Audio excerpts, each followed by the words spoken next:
makakasama po natin through phone patch si Katropang Marian Evangelista Gorres all the way from the United States. Bumati po kayo, Katropang Marian. Magandang hapon po dyan sa Pilipinas. Po ay inyong katropang one and only legally blind baget na bumabati sa inyong lahat na naman po kayo ng parte ng mundo. Ako po ay excited na i-share ang katropa para sa may kapansanan sapagkat ako na po lahat ng mga kapansanan. Hindi po kami mag-uumpisa ng aming program na Katropa Patrollers. Hindi ba Katropang Louie? Opo, at may nakahanda na po tayo na isang reporter mula po all the way from Zamboanga City. That's right. So, nananawagan po kami sa lahat ng mga katropa natin na willing na maging katropa patrollers na makipag-ugnayan lang po kay Katropang Louie at kayo po ay mapapakinggan ng buong bansa at ng mga tao sa iba't ibang lugar na ire-report ninyo kung ano ang nangyayari sa inyong lugar at mga issues and matters na gusto ninyong talakayin na ukol po sa taong may kapansanan. At kung may katanungan naman po kayo, kami po ay susubukan naming masagot yun sa susunod na episode. Makikipag-ugnayan po kami sa ahensya o mga tao na eksperto na makakasagot sa mga katanungan. Anyway, bumati po ako sa inyo lahat. Alas po na madaling araw ngayon sa East Coast. I am from Virginia. So, ibigay ko po ang mikropono at pagkakataon na makasama nito si Katropang Louie Estrabo at ang video na i-prepare niya na review sa Katropa Patroller na Zamboanga. At of course, this episode ay mag-post si Katropang Louie ng isang bahagi ng Love Foundation. But anyway, hindi po ako mawawala sa feeling sa mas po ang pati po ay tuod ng katropa para sa Kapansanan magmula sa Estados Unidos. Mamaya po ay makakapagpaalam ako sa inyo para sapagkat po kontakin po ni Katropang Louie bago siya mapaalam para naman ay makapagpasalamat sa inyong pagbaybay at pakikinig. Magmula po ngayon, sana po kayo ay mag-share at mag-comment dahil napakaganda po ng inyong tinig at mga opinyon at kuro-kuro dito sa Katropa para sa may kapansanan. Salamat po ulit. Your wonderful legal baget na bumabati all the way from Virginia. Take it away, Katropang Louie. Maraming salamat po, Katropang Marian. Clarification lang po ang naihanda ko po ngayon para po sa atin mula po sa ating Katropang Patroller ay audio po lamang dahil po siya po ay nasa trabaho at naghanap lang po siya ng oras upang makasama po natin siya sa kanyang break time. Kaya po ako po ay nag-record na lamang po ng isang audio. Pero maraming salamat po, Katropang Marian, at ngayon naman po ay pag-uusapan po natin ang ating kwento na i-share po namin sa inyo mula po sa Unilab Foundation. Okay, ang kwentong ito po ay galing sa Camarines Norte. Ang title po ng article na ito ay Excellence Through Merit and Inclusion, Enriching Human Resources in Camarines Norte. Okay po, simulan na po natin ang kwentong ito. Ito po ay kwento ni Miss Jen Espanyol, isang PWD na may club foot na nakakapagtrabaho pa rin po ng maigi sa gobyerno ng Camarines Norte. Simulan na po natin. Inclusion is about many things, acceptance and understanding, as well as engagement and support in countless unique ways depending on the context. What holds them all together is the notion that all people, regardless of ability, have something to offer. Every individual, given a chance, can contribute to the betterment of everyone around them. The provincial government of Camarines Norte firmly believes in this notion. It is woven throughout their professional culture from management, to the rank and file. It is especially true in terms of how the provincial government engages with persons with disability, as the opportunities for them emphasize that critical notion: we are all equal. Nakakatuwa po kasi hindi namin nafe-feel na iba kami, Jen Espanyol says of herself and her fellow persons with disability. Ang mga empleyado po ay masasaya. Magaling po ang provincial government ng Camarines Norte. And very accommodating po sila sa mga PWD. Miss Jenaline Espanyol, who warmly introduces herself as Jen, is a recently regularized Administrative Aide 6 working in the Provincial General Services Office or PGSO. She has clubfoot and is one of the 3 persons with disabilities working in the General Services Office. Her current workload revolves around storekeeping and inventory management, a meticulous job that takes her with accurate asset oversight and puts her in contact with almost everyone in the provincial government.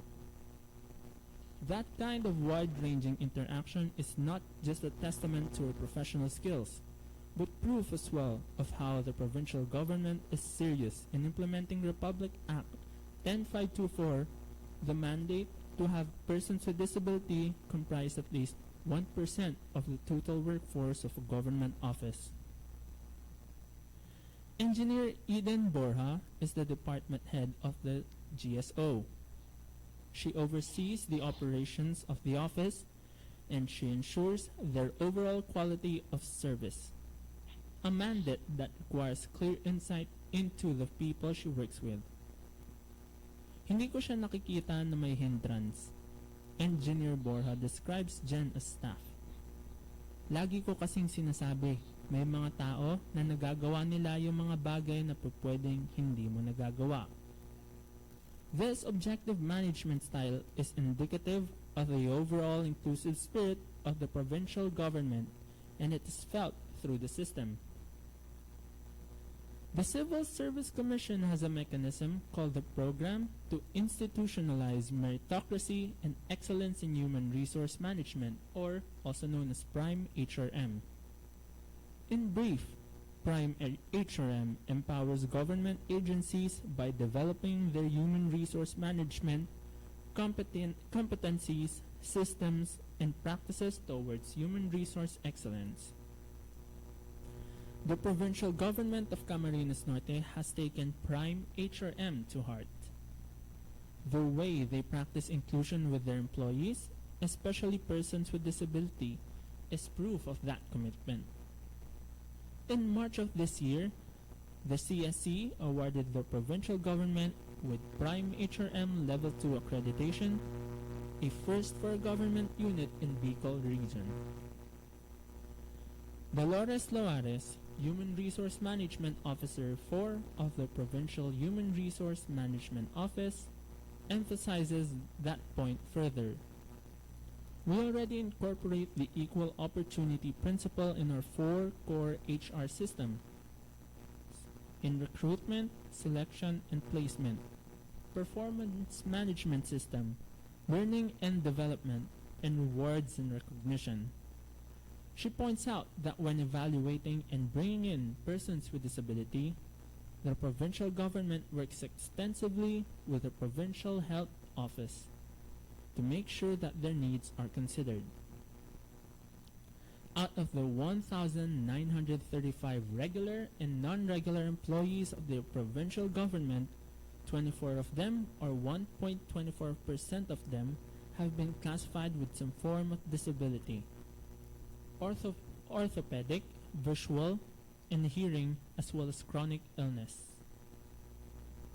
Occasional social challenges do come, even in relatively progressive workplaces. Some people are close-minded, Jen admits. They will say something to bring you down, para bumaba yung self-esteem mo. It is your choice kung makikinig ka o hindi. Jen chooses to maintain a realistic view of her workplace and commits to self-growth. Sa GSO, halo po ang tao. May positive, may negative. Choice nyo po iyon kung saan kayo makikinig. Ang choice ko po, makikinig ako dun sa positive. Dun sa alam ko makakatulong sa akin mag-improve. She talks about the importance of respect for self and for others. Ang respect kasi, hindi yan hinihingi. Gine-gain yan. Kung gusto mong ire-respeto ka, ipakita mo na respeto ka.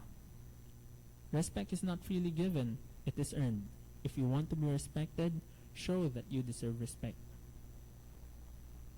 Jen's positive outlook is boosted by the tireless efforts of a familiar advocate for persons with disability, Dr. Rex Bernardo, Disability Affairs Officers 3 of Camarines Norte's Provincial Persons with Disabilities Affairs Office or PIDAO.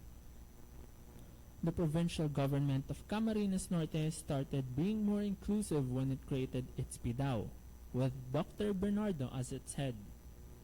Ramps, facilities, and toilets were adjusted for accessibility. One major highlight was the installation of a wheelchair lift so that orthopedically impaired persons could easily also visit the offices of the governor, the vice governor, and the provincial council located at the second floor. Training and education plans are also in place so that persons with disability could have access to scholarships and livelihood programs. The provincial government is working to replicate its initiatives on the municipal level. 9 out of the 12 municipalities in Camarines Norte now have Municipal Disability Affairs Office.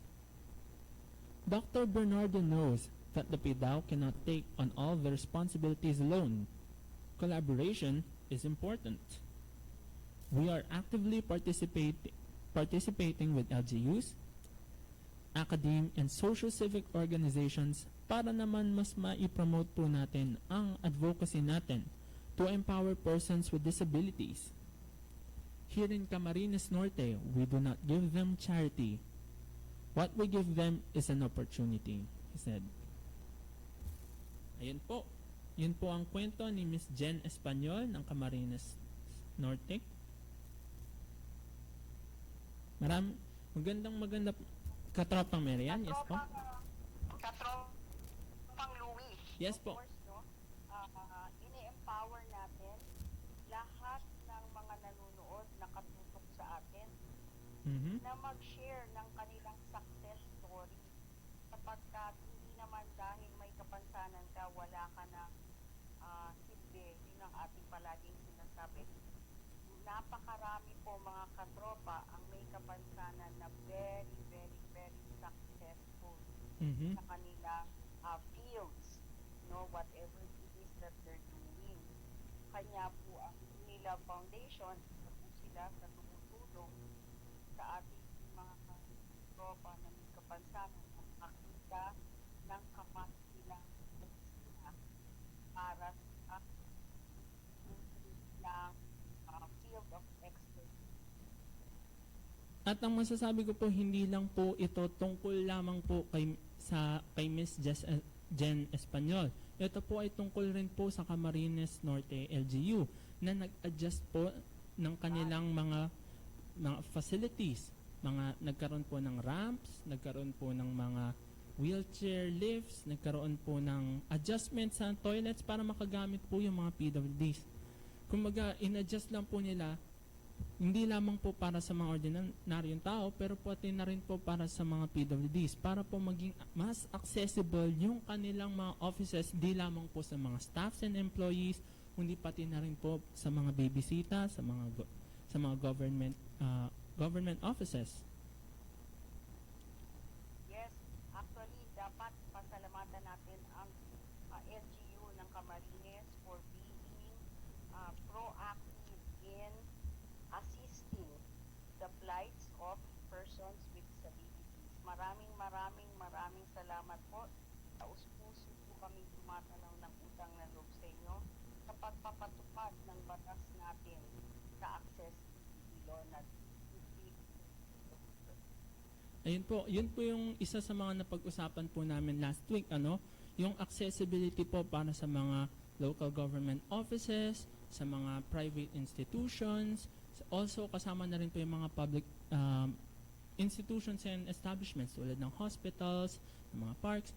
Kung mas accessible po ang ating mga establishments, ay hindi lamang po PWDs ang makikinabang, kundi yung mga non-PWDs. Yun nga po ang kwento namin ni Miss Venny last week, no?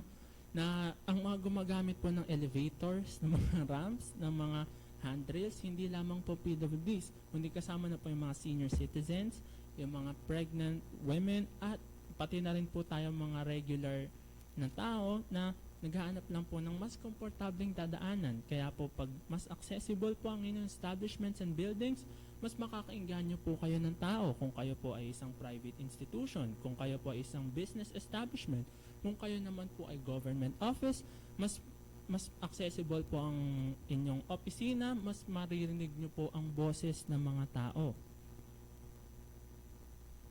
Diba po, Katropang Marian?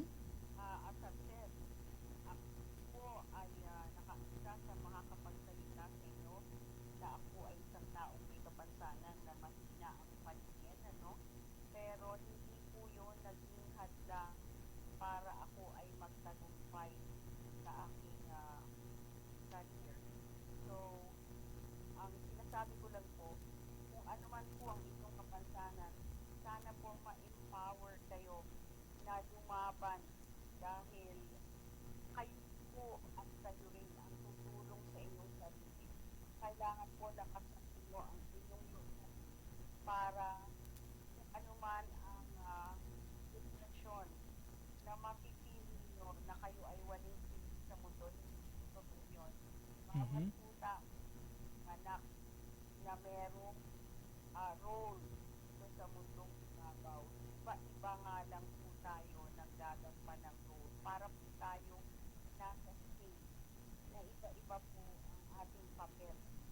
Kaya at man po ang ibigay sa inyo ng may kapal, sana po ay sabihin ninyo at sabihin ninyo ang totoo.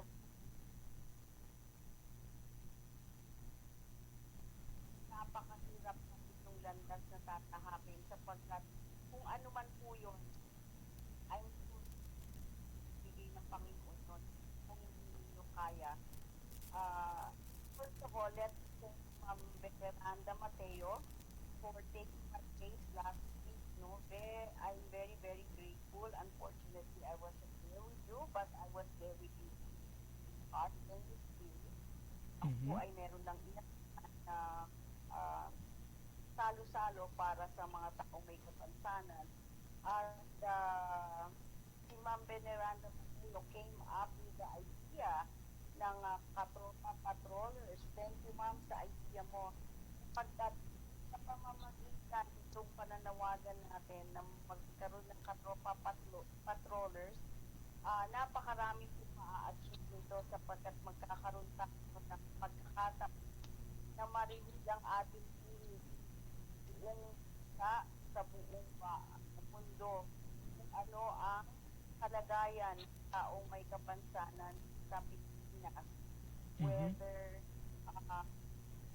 you are in Davao, you are in Mindanao, you are in Luzon, you are in the Visayas region, lahat po ay welcome na mag-share ng inyong mga nararanasan sa lugar. Kaya i-encourage kami na i-share ninyo itong Katropa para sa may kapansanan sapagkat ito ay para sa ating lahat may kapansanan. And also, before I forget, Katropang Louie, I'd like to thank Daw of Quezon City sapagkat nandiyan po ako last week. Nag-renew ako ng Persons with Disability ID ko. Napakadali po ng kanilang proseso. Napaka-organized po ng PIDAW ng Quezon City. Magandang balita po iyan. Yes, less than half an hour to basically renew my Persons with Disability ID. Basta po kumpleto lang kayo ng papeles, sila po ay napaka-systematic, napakamatulungin, napakasaya ng mga taong nagtatrabaho doon sa kanilang daw para tumulong na kayo ay proseso ang 80%. At mabuhay po kayo dyan. Maraming salamat po sa Pidaw ng Quezon. Maraming salamat po, Katropang Mary. At maraming salamat po sa PIDAW office ng Quezon City. Ayan po sa mga listeners and viewers po natin na taga Quezon City. At testament na po yung pag-renew ni Katropang Marian ng kanyang ID. Mabilis na po ang pag-renew ng ID. Very systematic. Kaya kung kayo po ay ma-expire na po ang inyong PWD ID, ay i-renew na po natin. Correct. Huwag na po kayo maghintay ng last minute. Ang akin po ay mag-expire supposed to be in July. But, renew ko na po 1 month before sapagkat iniiwasan po natin na magkaroon ng aberya o hindi natin makuha ang ating benepisyo bilang person with disability. Kaya wag na po kayo maghintay ng last minute para sa inyo ang dapat. Ayan po, maraming salamat po, Katropang Marian. Ngayon po ang oras po natin ay 3:28. Kami po ay sa station break muna. Kami po ay magbabalik pagkatapos lamang ng ilang paalala mula sa aming himpilan. Ito ang DWW 1134 kHz. Balita, impormasyon at musika. AM at FM pinagsama. Ito ang Katropa Radio. Iba tayo. Kayo ay nakatutok sa 1134 kHz DWDD Katropa Radio. Iba tayo. Kami po ay kasapi ng KBP, kapisanan ng mga broadcaster ng Pilipinas.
Kayo po ay nakikinig sa DWWD 1134 to 1134 kHz. Iba tayo. At tayo po ay nagbabalik sa ating palatuntunan ngayong araw, ang Katropa para sa may kapansanan. At ito na po ang iniintay ng karamihan ng ating mga viewers and listeners, ang pabati section. Unahin ko po muna ang ating katropang Mary Ann na nakasubaybay pa rin po sa atin ngayon, all the way from the United States. Babatiin ko rin po ang aking mother and aking brother, si Maria Estrabo at si Paulo Fernand H. Estrabo na nakikinig po ngayon. Sa aking kaibigan na si Louie Estrabo, nakikinig din po siya ngayon. Maraming salamat sa pagsubaybay. Kay Miss Lalaine Guanzon, nag-comment po kanina, mahina po ang audio ni Ma'am Mary Ann. Nagkakaroon lang po kami ng konting technical difficulty pero lumakas naman po ang ating audio. And count me in po. Yes po, Miss Lalaine, ako po ay mag-add po mamaya ng mga reference post para po sa mga interesado maging katropa patrollers. At nakikinig din po sa atin ngayon si, medyo lag lang po, si Paul Adrian Morales Madriaga. Thank you for viewing. Thank you for tuning in.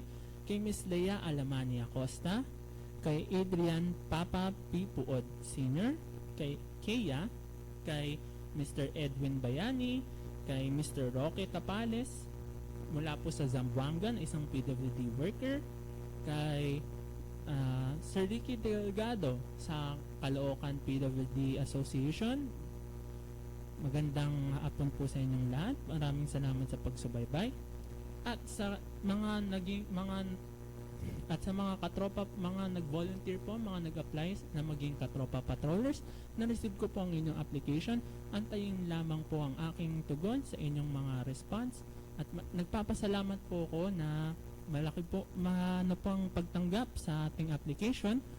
At bibigyan po namin kayo ng pagkakataon. Bigyan niyo lamang po ako ng ilang araw upang ma-fix lang po yung ilang mga kailangan kong ayusin para po mabigyan po namin kayo ng schedule kung kailan po kayo magre-report. At mamaya rin po sa mga interesado, ulitin ko lang po para po sa mga interesado na maging katropa patroller ng ating palatuntunan ay mag-iiwan po ako ng contact details sa ating comment section. Pero para po sa ating mga nakikinig, kung kayo po ay interesado maging katropa patroller, pwede po kayong magpadala ng inyong application. Kasama na po ang isang 2x2 picture at isang biodata or CV sa ferdinandlouie.estrabo@gmail.com o kaya naman po dito sa Facebook at sa facebook.com/me/katropa patroller. Ayan lamang po. Tayo po ay pupunta na po sa ating report ngayong araw na ito. Ito po ay galing kay Mr. Roque Tapales ng Zamboanga. Isa po siyang PWD worker at meron po sana siyang gustong idulog sa munisipalidad ng Zamboanga. Okay po. Ito po ay isang usapan, ito po ay pre-recorded na naging usapan po namin ito dahil sa kasalukuyan ay siya po ay nagtatrabaho at meron ang kanyang break time lamang po ang kanyang free time, kaya po nakapanayan po na po siya kanina. Ito po ang aming usapan kanina. Ako po isang PWD worker o empleyado sa Zamboanga City. So yung dati wala pa po ako service pero ngayon meron na. Yung problema ko lang is parking area for person with disability.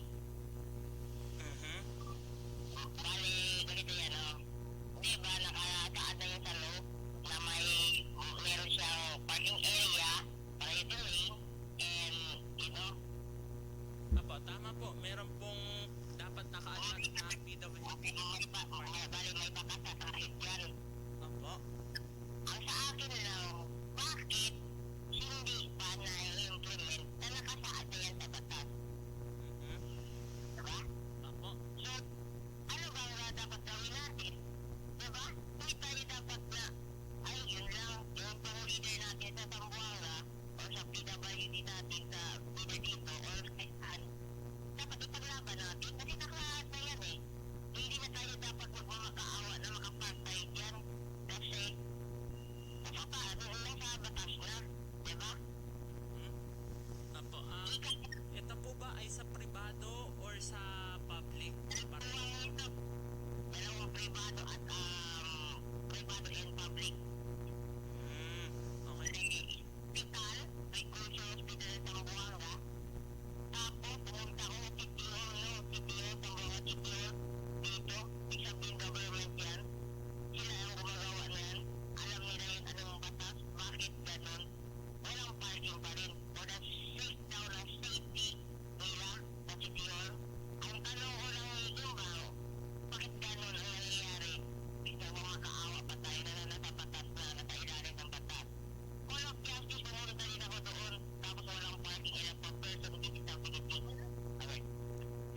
yan sa mga nakaupo po sa Zamboanga para po sa parking space at saka sa mga for accessibility po para sa mga public and private places.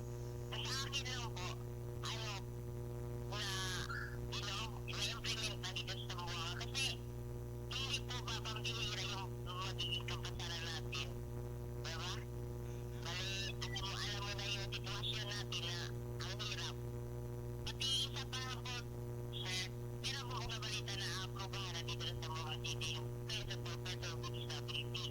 Pero sinasabi daw, nakataada doon is pipiliin nila yung tao na binigyan nila. Ang sa akin lang, kung once PWD ka, na ito, born ka talaga ng PWD ka, pinanganak ng PWD ka na sana, automatically may pension kahit may trabaho na. Alam mo kung bakit? Lahat ng binilihan natin, kinakain natin is parehas presyo. Diba po?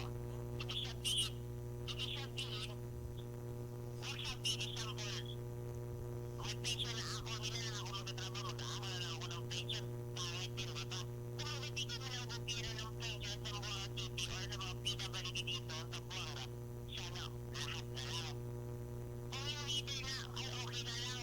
For example ako, di magiging leader sa Buanga, tapos sabihin nila na, ay okay na lang, kontento na ako kasi may pension na ako. PWD, hindi po ako papayag. Bakit? Unfair sa ibang PWD. Diba? Tama po, diba? Unfair po yan. Kasi alam mo kung bakit nagiging unfair. Example, ako may trabaho ako, pero hindi na mag-aano sapat. Una po, yung mga sinasabi ko ba, yung alam PWD, dapat meron na automatically, titigit na magkano lang ba yan? Diba? Sa atin lang. Nakaunti lang at tayong PWD sa Buanga or sa lahat ng Pilipinas. Diba? Hindi na tayo 100% may kapansanan. Konti lang. Siguro nasa 25% lang ang PWD. Diba? Meron pa po ba kayong ibang concern na gusto niyo pong ipanawagan? Nalawa kami na ako na yung respect lang. Okay po. Tapos yung parking area, alam mo na yun talaga, page pa talaga sa parking area kasi kawawa talaga. Sila yung para sa akin, sir. Para sa lahat na po yun. Hindi yun sabihin sa akin. Kasi ako, okay lang, bahala na. Pero nakikita ko ang hirap talaga. Kasi parang nagmamakaawa pa kayo sa patas natin nakasaan. Sige po. Yun lamang po. Maraming salamat po, Mr. Rocky. Maraming salamat po. Maraming salamat. Ayun po ang naging panayam namin kay Mr. Rocky Tapales, isang PWD worker sa may Zamboanga. Dalawang points of concern po ang kanyang ni-raise. Unang-una po, ang isa sa mga pinakamalaking issue na lagi pong nababrought up dito sa show, ang accessibility po sa public and private places, especially na po sa mga public government offices at sa mga ospital na nasabi nga po, Hall of Justice, hospital, sa may munisipyo. Ayun po, importante po sa napag-usapan po namin ni Ms. Benny last week. Ang accessibility naman po ay hindi lamang po para sa PWDs. Ito po ay para rin po sa senior, para po sa pregnant women, at para rin naman po ito sa ating mga walang kapansanan. Kasi aminin po natin sa hindi, gumagamit po tayo ng ramps. Kaysa naman po sa stairs, mas madali pong umakyat ng ramp. Depende po. Kung 45 degrees naman po yung ramp, mas mahirap pong umakyat doon. Gumagamit po tayo ng handrails, gumagamit po tayo ng elevator. Minsan, mas lagi pa nga po tayong gumagamit ng elevator kaysa sa mga naka-wheelchairs o yung mga naka-crutches. So, yung accessibility po ay nasa batas po yan, may batas po tayo at ilang beses na po yan in-iterate. Tapos, sa totoo lang po, ang accessibility po, hindi lang naman po para sa atin iyan. Yan po ay para sa mga constituents natin. Kung tayo po ay nasa government, yan po ay para sa mga customers. Ease of access po ba, na nasabi ko po kanina, the more accessible ng inyong opisina, the more na maririnig mo yung boses ng inyong mga constituents. The more na mas accessible ang inyong area, ay mas marami kayong makukuhang customers. Kasi kung mahirap naman pong puntahan ang inyong area, ay bakit pa po namin kayo pupuntahan? Okay? At saka po, ito po ay mandatory. Sabi nga naman po ni Mr. Roque, ay ito po ay batas.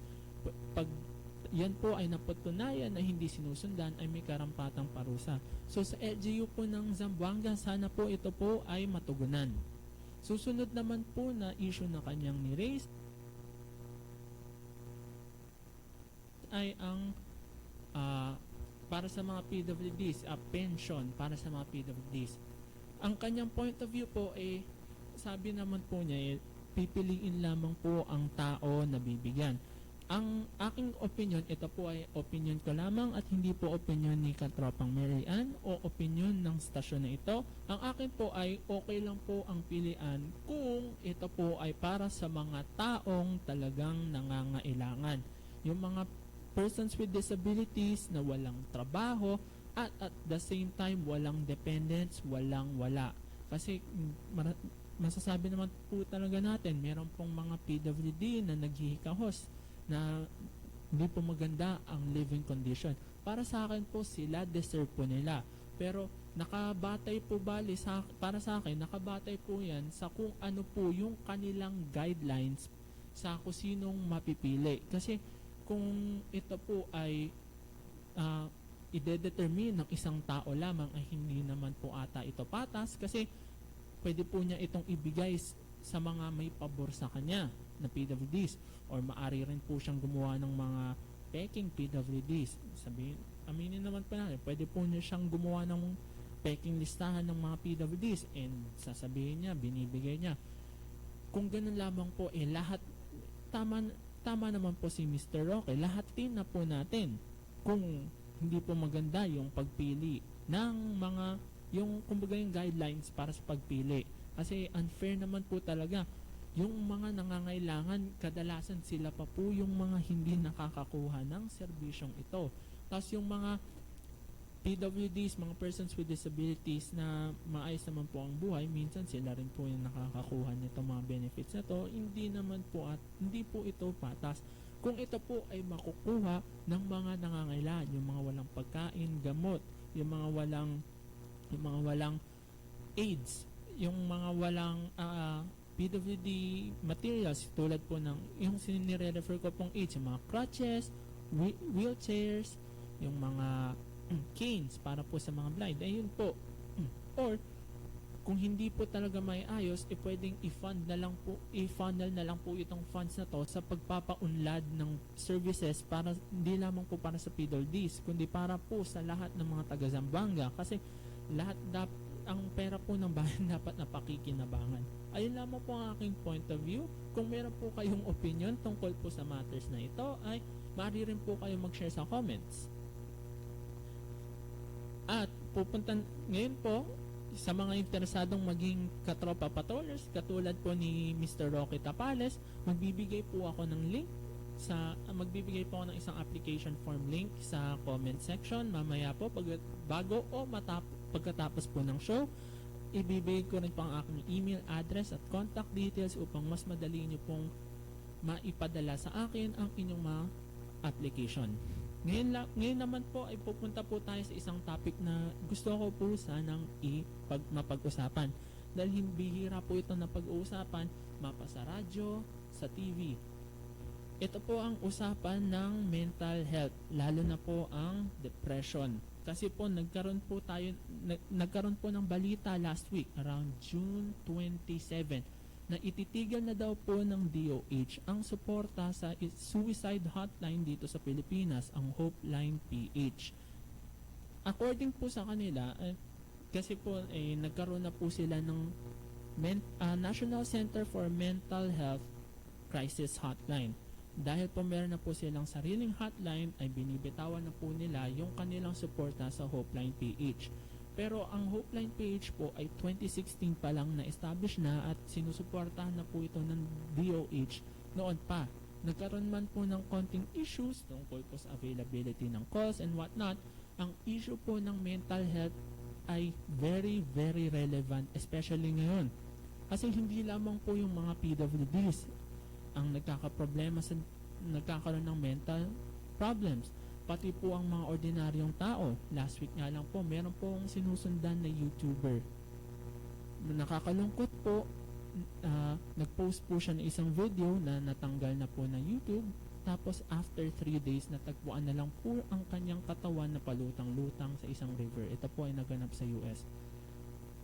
Sa totoo lang po ang suicide hindi naman po talaga painless Mas painful pa ito kasi nagdudulot po ito ng sakit. Walang sakit sa nagpakamatay pero yung may iwan na tao, sila po ang mas masasaktan. Kaya po yung suicide hindi po ito isang maliit na issue. Ito po ay malaking malaki. Kaya po maraming tao ang nananawagan na sana matulungan pa rin ang Hopeline PH. Sa ngayon po ay according po sa mga latest na nababasa ko ay buhay pa po ang Hopeline PH. Hindi ko pa po sila natatawagan o hindi pa po nakakatawag sa kanila. Pero kung ito po ay buhay pa ay maganda pong masuportahan natin. Sa mga viewers and listeners po dyan na willing mag-donate sa Hopeline PH, please, kailangan po nila ng suporta dahil importante po ang issue ng mental health. Isa po ito sa mga issues na hindi gaanong natutugunan. Ito po, ibibigay ko po ang kanilang details sa mga interesado. Ang Hopeline PH, sa mga gusto pong tumawag sa Hopeline PH, ito po ang kanilang details, especially po sa mga taong sa tingin nyo o sa mga taong may problema, sa mga taong may gustong i-share, sa mga taong nade-depress. Ito po ang Hopeline PH hotline 804-4673 o kayo naman po sa 0917-558-4673 kayo naman po sa 2919. Hindi po ako sigurado kung bukas po ang kanilang linya, pero kung bukas po ay maraming salamat po Hopeline PH at marami pa pong nangangailangan ng inyong serbisyo. Kung sakali man po na ang Hopeline PH ay hindi nyo po makontak, ito po ang National Center for Mental Health Crisis Hotline 0917-899-8727 o kaya naman sa 989-8727. Kung kayo po ay kailangan nyo po na makakausap, tumawag lamang po kayo sa numerong ito. Kung sakali man po na hindi nyo pa rin po matawagan ng National Center for Mental Health Crisis Hotline, maaari rin po kayong pumunta sa 7cups.com. Ito po ay isang website kung saan pwede po kayo humanap ng taong makakausap na pwede nyo pong i-share yung inyong problema, yung dinadamdam.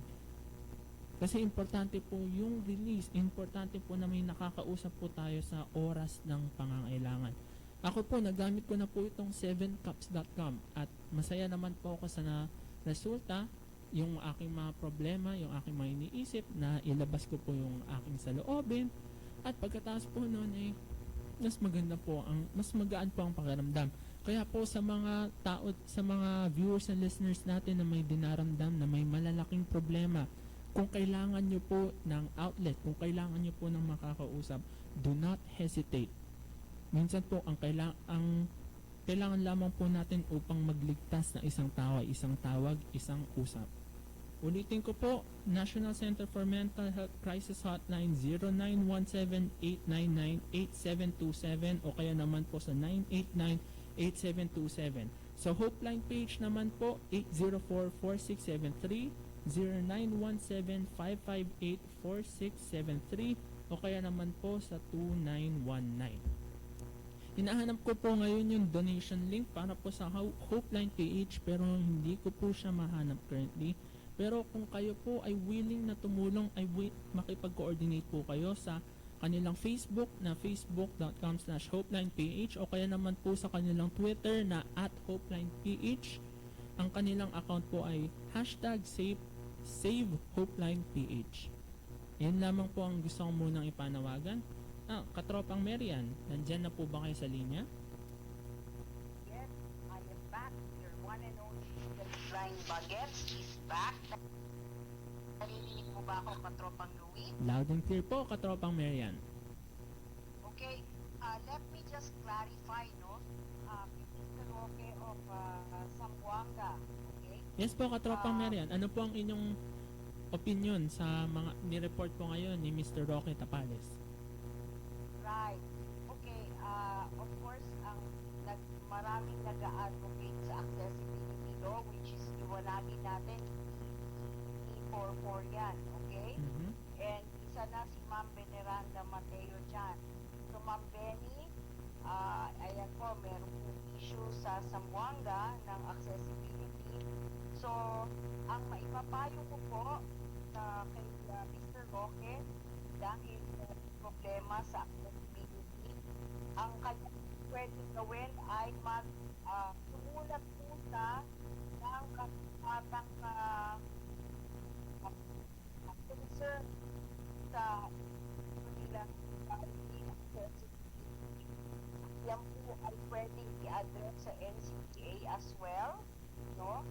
At yes, lang pinakitong sa Lamang Lonerita Mateo na nag-advocate for accessibility, no? Kung ano pa ang dapat nilang step. But let's clarify ang traffic community condominium, mga katropa, hindi po sila kasali sa 441 sapagkat sinatipay po yan ang sinabi dahil ang condominium daw ay private ownership, pinipili ang party, hindi pwede gawing mandatory ang personal responsibility party. Iwanag lang po, no? Ay wala po tayong karapatan na mag-demand sa condominium ng persons with disabilities parking sapagkat yan po ay private institution, hindi po yung publiko, but hospitals are. So, forward your concern to NCA or si Ma'am Veneranda Mateo is one of the advocates. Maybe can assist you on this matter. So, maraming salamat po again kay Tropang Patroller Roque sa pag-share ng concern nila regarding accessibility. Kaya po itinatag itong katropa para sa KAPANSANAN namin. So, sapagkat natin po ay magbigay ng awareness regarding persons with disabilities, concerns and issues. Yan po ay issue. Kaya sana po programa na ito para mapalagana po ang mga concerns natin sa mga pinauukulan at sila po ay mabigyan nila o mapagtutunan nilang pansin kung ano man po ang kakulangan ng awareness sa pagdating po lahat ng tao ay aware sa ating mga batas. Kaya pwede po magtulong-tulong na ipamahagi ang concerns regarding persons with disabilities. Huwag po tayo kaagad magalit sapagkat hindi po lahat ng tao ay pamilyar sa mga batas natin. In fact, as I told you, ang one and only blind bagets nyo ay natulog lamang po nung ako ay bumalik ng Pilipinas. Tinutulungan po, maraming salamat po sapagkat ako ay tinulungan na bigyan ng kaalaman ng napakaraming persons with disabilities. Kaya lang po ako naging familiar sa mga natin dyan sa Pilipinas.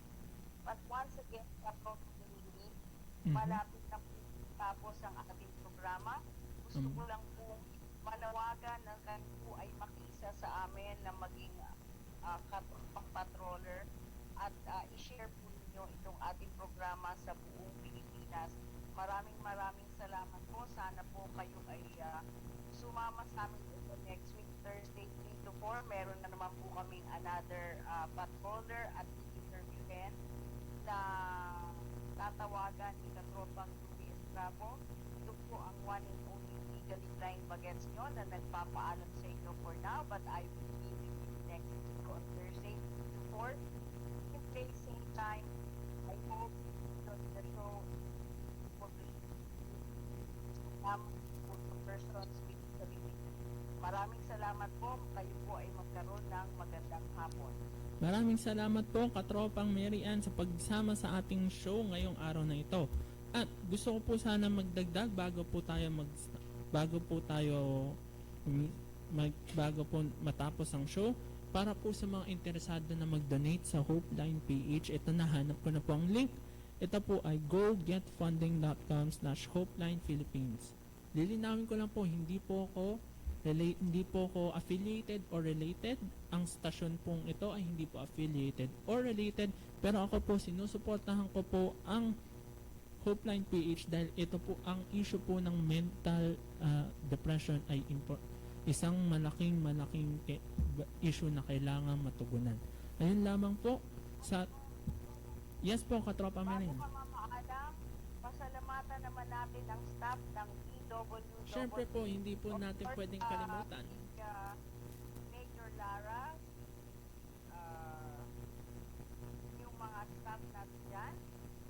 Without them, hindi po tayo makakapagprograma. At syempre, ang ating commander, General Katrupang, maraming salamat, sir, sa pagbigay ninyo ng pagkakataon na kami po ay makapamahayag. Kami po ay member ng Kapansanan ng broadcasters ng and syempre, don't forget, AFP, you can trust. At huwag po ninyong kalimutan ng program ng government natin. Maraming salamat po sa ating gobyerno sa pagbibigay ng pagkakataon sa ating mga kababayan na naligaw ng landas na pagbalik po sila ng bibigyan ng importansya ng ating pamahalaan para makabalik at makikita sa kanilang normal na pamumuhay. Maraming salamat po, Katropang Marian. At kailangan na po namin magpaalam. Ako po si Katropang Louie Estrabo sa ngalan ni Katropang Marian, Evangelista Gorres. Maraming salamat sa pagsubaybay. Huwag niyo pong kalimutan ang AFP You Can Trust. Susunod na po, balik loob sa pagbabago. Ito ang DWWD 1134 kHz. Balita, impormasyon at musika. AM at FM pinagsama. Ito ang Katropa Radio. Diba tayo? Kayo ay nakatutok sa 1134 kHz DWWD Katropa Radio.